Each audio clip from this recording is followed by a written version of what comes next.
thank you all for coming back from the break. For this next talk, I'll be talking about co-crystallization of proteins with other molecules. My name is Bill Bauer. I'm the Education and Diversity Director for BioXFEL, in case you weren't here for the first part. And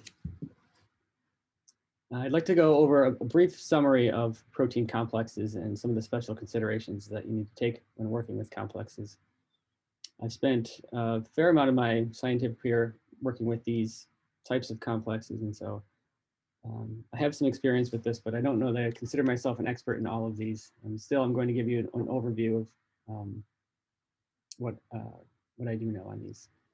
So proteins in general do not act alone. They always interact with something else, whether it's other proteins, small molecules, DNA.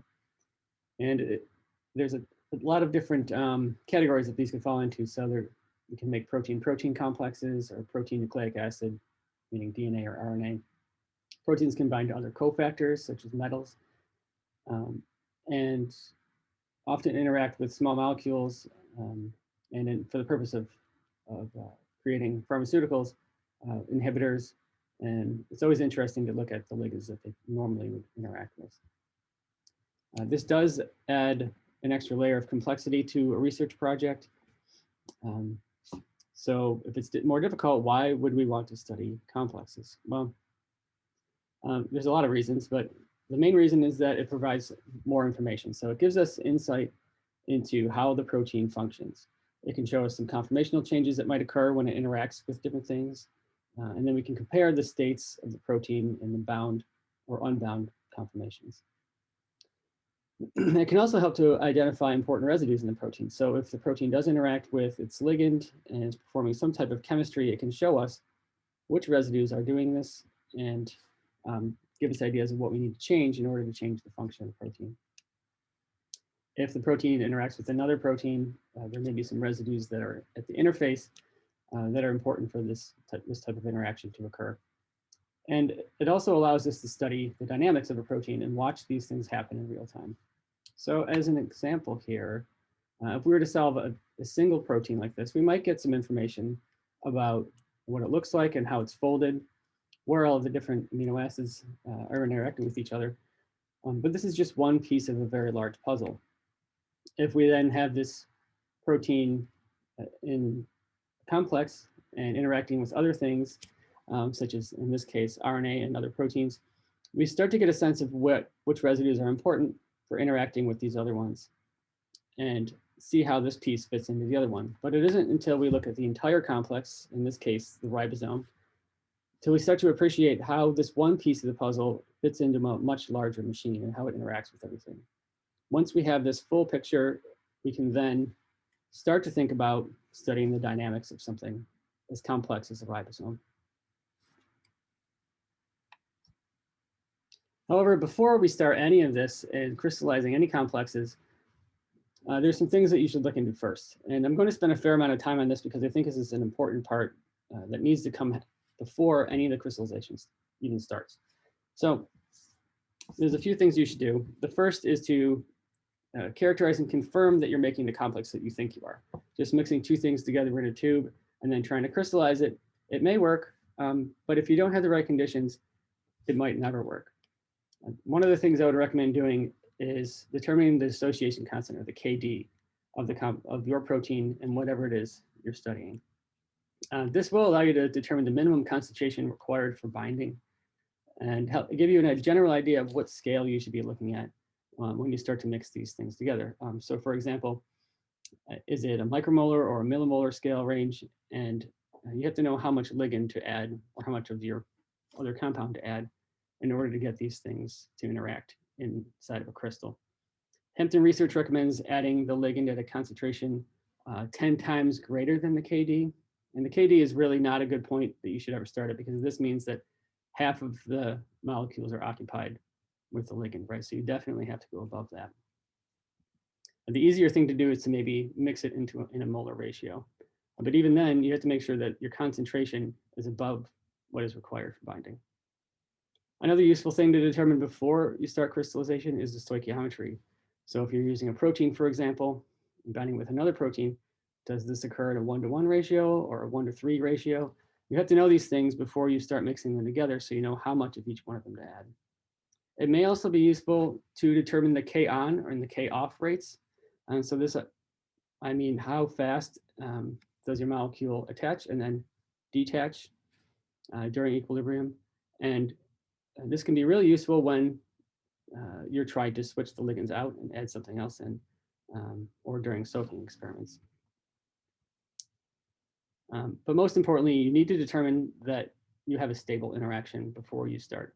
If you're studying something that is a transient interaction and occurs really rapidly, maybe the transfer of an electron, it may not actually be possible for it to form a stable complex long enough to crystallize it. So I'm going to go over a few of the more common characterization methods that are used to determine whether or not you have a complex and try to get some more information about this type of interaction. I'm just going to cover each one of these briefly before we move on to crystallization. So the first one here is size exclusion chromatography, also known as gel filtration. This is probably the simplest and most straightforward way to determine whether you have a complex. And it typically works best if you have some rather large things that you're trying to test here. So if you have 2 proteins, for example. In this figure, you can tell the difference between a monomer of BSA, or bovine serum albumin, and a dimer and a trimer. And so this is the type of difference you would need to see in order to determine whether or not there is a shift. And so if you mix 2 of your molecules and they're about the same size, you would see a shift from the monomer to a dimer here. And at least confirm that they do interact and that you have at least the possibility of getting a dimer in the crystal. You might be able to determine the stoichiometry of this, maybe, depending on what you're looking at, but you probably won't get anything more than that, like KDs or binding affinities. For that, you'll have to go to something like isothermal titration calorimetry, or ITC. This also may not work for all ligands, but it's a fairly common technique used to characterize interactions of small molecules and proteins, or even protein-protein, protein-DNA interactions. In this experiment, you have one of the molecules in the syringe and another one in the chamber here. You inject it into here slowly. That's what each one of these peaks represents, is an injection. When this happens, there's a change in heat, either exothermic or endothermic reaction as the 2 interact. And by titrating it, you can get a curve here that will tell you what the KD is. You can also get an idea of what the stoichiometry is and how many molecules are binding per molecule. A more common technique when you're looking at DNA or RNA would be an EMSA or EMSA, which is an electrophoretic mobility shift assay or a gel shift. This most commonly uses radio-labeled nucleotides, although there are kits now you can do this without using radioactive DNA. So in this, you would titrate in the protein and you have a constant amount of DNA or RNA present that is labeled. In the absence of protein, the DNA would run faster, and then as you add the protein in, you can see the bands shifts up. And in this particular case, there's even 2 different complexes forming, so you might have a single protein on this one and then 2 proteins binding to the DNA up here. And from this, we can determine the binding affinity of the proteins for the DNA, and then also get a stoichiometry for this too.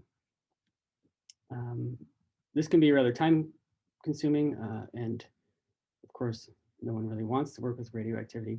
An easier approach, if it's possible, is to use spectroscopy, particularly UV vis. And so for some reactions, this is possible, where you can monitor reaction times in real time by titrating in one of your compounds. You can also identify or quantify types of species bound. This is really specific for certain projects, though. You have to have a way to detect this either through absorbance or fluorescence to make this possible. But it is possible to get a KD out of this and potentially stoichiometry information too. The most advanced one that gives the most information, but is also the most difficult, would be surface plasmon resonance, or SPR. In this experiment, you bind one of the components of the complex to a gold chip within a sensor, and then flow the other one over it. And you can watch in real time as this binds.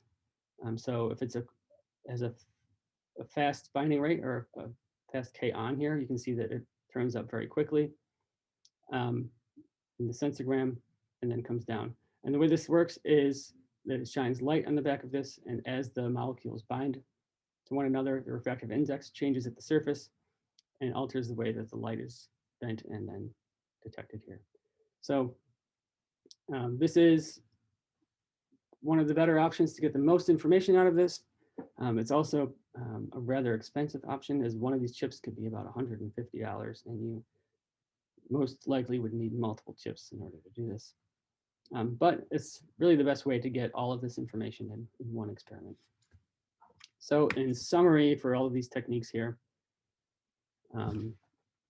some techniques are better than others for particular types of complexes. And so, for example, if you have a protein-protein complex, size exclusion chromatography might be the best thing to start with, but then you might want to get more information from ITC or SPR. The same for, say, protein, DNA, and RNA interactions. You could see that the binding by looking for the A260 or the absorbance at 260 nanometers, and then see if it overlaps with the protein peak using SEC, just to confirm that it forms a complex, but then you'd need to get more information on the binding affinities through EMSA or through SPR or something. For these other types of complexes too, ITC is appropriate for both of these. And spectroscopy really is probably the best way to look at metals or cofactors that have a specific absorbance that you can monitor. And SPR may be an option depending on how large the cofactor or ligand is that you're looking at. But regardless of which technique you use here, the overall streamline is the same here. So you determine the binding affinity, you then co-crystallize or soak this ligand into the crystal, determine the structure, and then see if your compound or protein or DNA is bound to the protein you're looking at. So if you are looking at a protein-protein complex, I know a few of you are in the audience here. The first step is, of course, to ensure that it forms a complex, and then mix it at the appropriate ratio, whatever it is that you've determined the stoichiometry to be. You can then run it over size exclusion to clean it up, remove aggregates, and exchange the buffers. And then from there, you can pretty much treat the crystallization as a single protein, almost. So there's a few things you need to be aware of still. You don't want to do anything that would interfere with the dimer interface and the interaction between the two proteins. So if you know there's a charge-charge interaction that holds these two together, you wouldn't want to add high salts in there to break it up.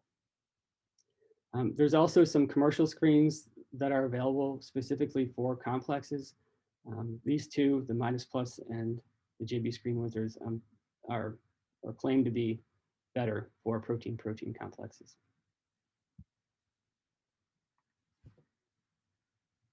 I know some of you are working with protein DNA or protein RNA complexes, and there are some special considerations for these too. So I'll go over a few different types of complexes you could have here. You could have double-stranded DNA, single-stranded DNA or aptamers, double-stranded DNA, RNA or single-stranded RNA, and then large complexes like the ribosome, which have a mess of a lot of things in there, several proteins and ribosomal RNA, messenger RNA, tRNA. So each one of these will be a little bit different as you work with them. When you're preparing these, again, you should ensure that it forms a complex first before you go to the crystallization step. But after that, it's typically set up as a co-crystallization experiment, and I'll go into what that means in a little bit. This is not something, typically not something you can soak into it unless you have a very small nucleotide that will fit through the solvent channels. They're usually mixed in a 1-to-1 or slightly higher, maybe 1.1-to-1 ratio, where there's a little bit more of the DNA or RNA present, just to ensure you have 100% of the sites occupied. And this is followed by a short mix and then incubation period. It will vary depending on the sample, but it could be like 5 to 15 minutes. And then from there, you can set up your crystallization plates. If you are considering crystallizing a complex with DNA or RNA in it, there's a few things you should know. First, polycationic additives such as cobaltic hexamine or spermidine are fairly common when crystallizing these. And the reason is that these positively charged ions can help buffer the charge between the negatively charged backbones of the DNA and RNA, so they won't repel each other and can promote crystallization. If you are using RNA, then you probably already know this, that it's very prone to degradation, and you have to go through a lot of different precautions just to keep the RNases on your hands from chewing up your sample and degrading it. There are also commercial kits available that claim to be better for protein DNA complexes, such as Natrix 1 and 2. I don't get paid by any of these companies to promote their products, so I'll leave it up to you to determine whether or not they work. If you're going to use nucleotides, it's probably a good idea to have them purified.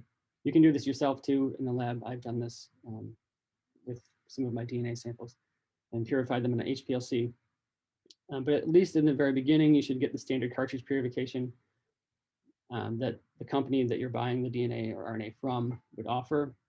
And then you can, during the optimization stages, either order or make your own HPLC purified nucleotide nucleic acids. Another thing to consider, though, is that the DNA and RNA sequences add another layer of complexity and more variables to your crystallization experiment. So I have an example here that I've taken from some of my graduate work a long time ago. So we're trying to crystallize 2 proteins that are bound to a DNA sequence, and had to go through several different DNA sequences until we finally got ones that would work. And so these DNA sequences listed here are color-coded. Orange means that we did not get any crystals at all. Yellow is it formed crystals but did not diffract. Green is poor diffracting crystals.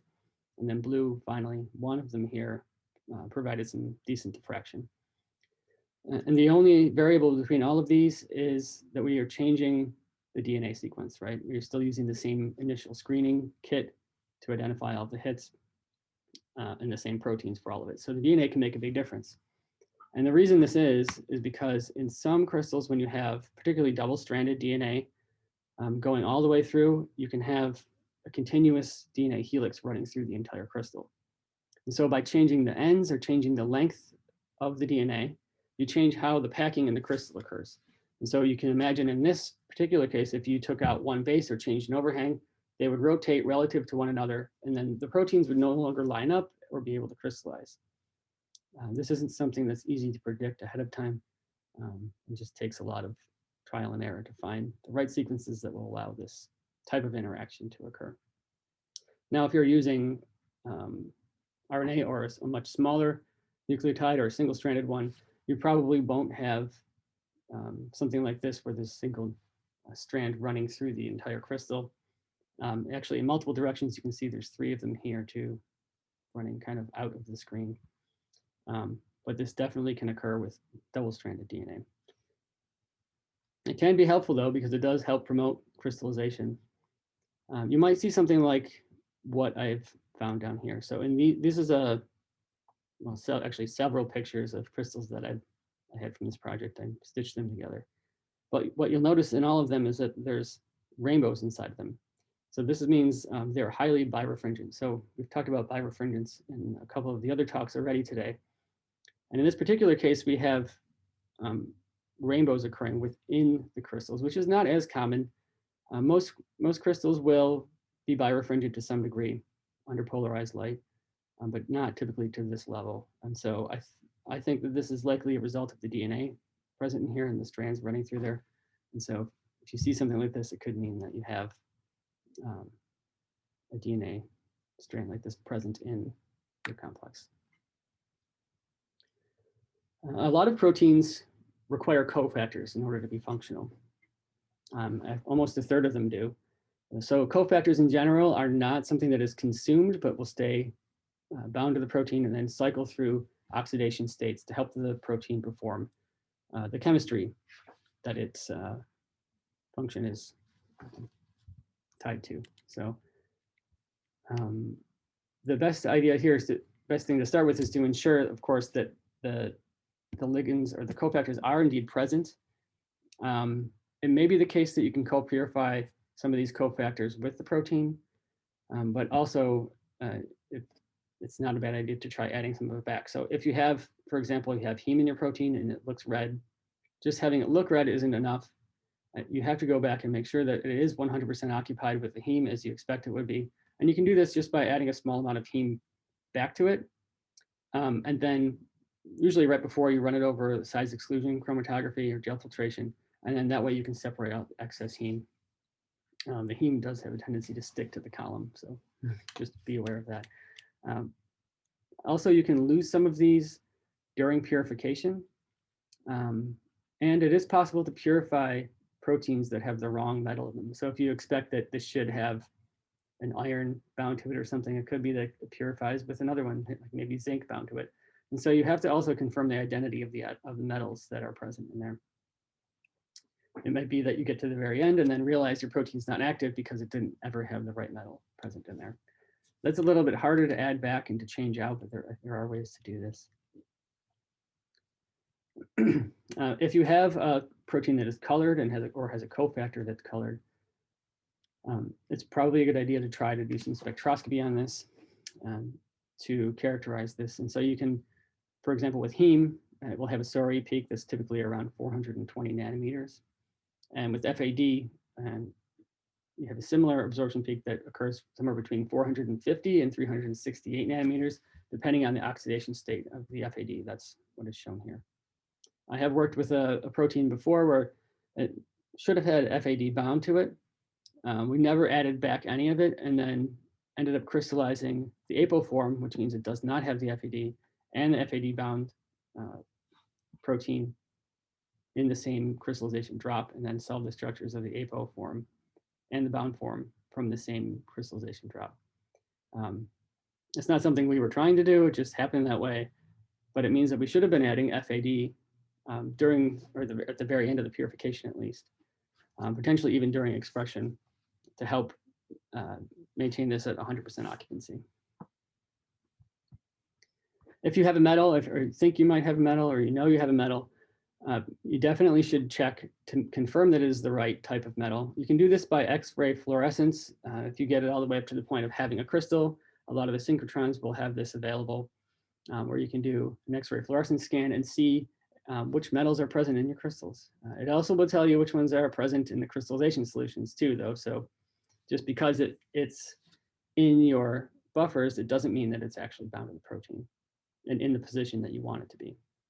Another way that some people do this is through particle-induced X-ray emission. And both of these require some specialized equipment. So the easier way if you're doing this just in the lab might be to look into a colorimetric assay that will tell you the relative amounts of particular metal that you have and try to determine exactly what is in your sample. Mass spec can also be useful for identifying these types of ligands.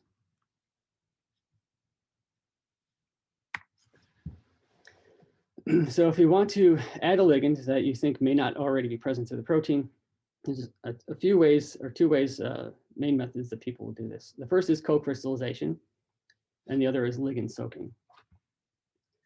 So in co-crystallization, this means that we add the two components together prior to crystallization. And there's a few ways to do this too. So you have a mix of the protein and the ligand in solution, and then it forms the crystal.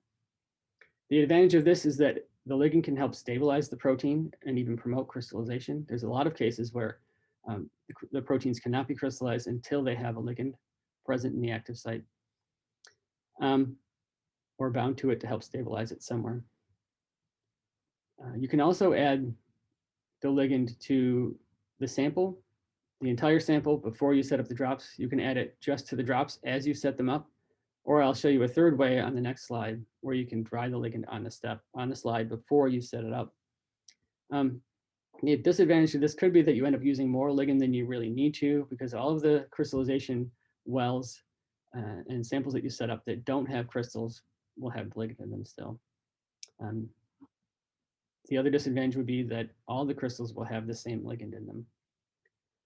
However, if you're using the ligand soaking approach, it could be that you end up using less ligand because you only have to add the ligand to the drops that already have crystals in it.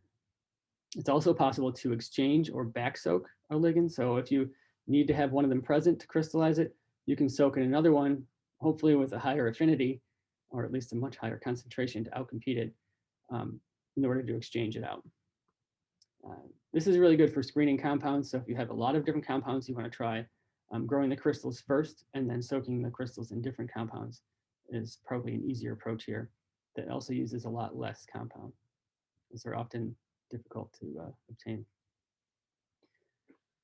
This may not be possible with some of the larger ligands, particularly like whole proteins or large nucleic acids, as there's just not enough room for the larger compounds to fill through the solvent channels of the crystal.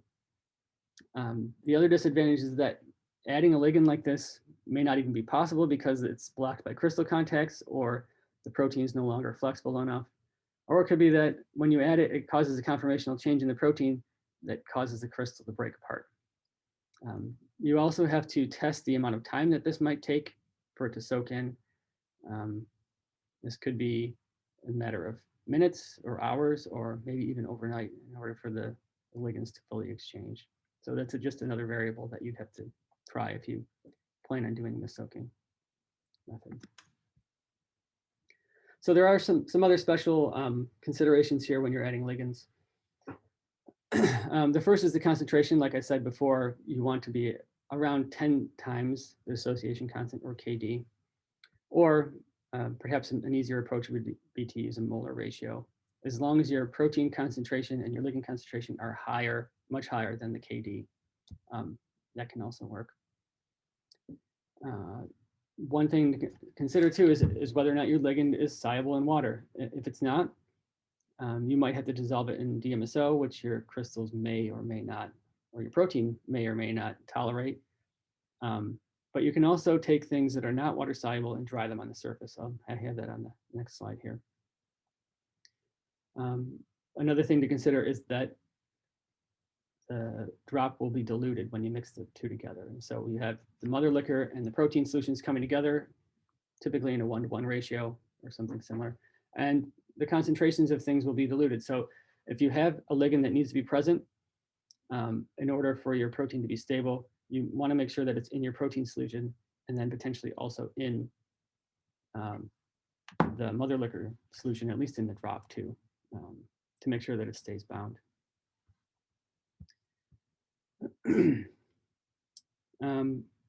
You can also add these compounds directly to the drop. So for example, if I were setting this up, I might do 1 microliter of the protein solution, 0.9 microliters of the mother liquor, and then perhaps 0.1 microliter of 10x or 20x ligand, depending on what you want the final concentrations to be here. This can be pretty challenging to do, but it is ends up being much easier to do it this way than adding it in the beginning. All right. You should also consider what will be in the crystallization cocktails too, and whether or not these things will interfere with the ligand binding. I have some very simple or perhaps obvious examples here, but if you have metals present in the protein, you probably don't want to add chelators like EDTA or citrate because it could pull the metals out. And of course, if you have disulfide bonds present, particularly near the surface of the protein, you'd want to avoid adding reducing agents like DDT or BME during all of the steps, really. Okay. So I found this online, and I thought this was a fairly interesting way to add ligand. I haven't tried this before, but the general idea on this top one here for co-crystallization is that you have a chemical, you add a small amount of it to the cover slip. This probably would be easiest to do with hanging drop. You allow this to dry, and then you add your protein and your mother liquor solution to the top. And the idea is that the ligand would then redissolve into the solution and then bind to the protein in the appropriate spot. With the soaking strategy, you would wait until the crystals are formed, and then we'd add the chemical to the drop and wait for it to dissolve into the crystals.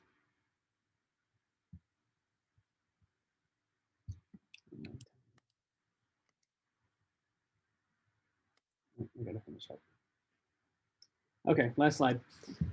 So in summary, the complexes do provide more information, but it's also more difficult. So you need to find a balance and figure out whether or not it's actually worthwhile to add this extra layer of complexity. Make sure you characterize the binding before you crystallize it. And of course, check the literature for any crystallization leads. It's much easier to follow up on somebody else's hit than to find your own and optimize it. And just remember, everything is a variable, including the complex components. So the protein and all of that matters. All right, with that, does anyone have any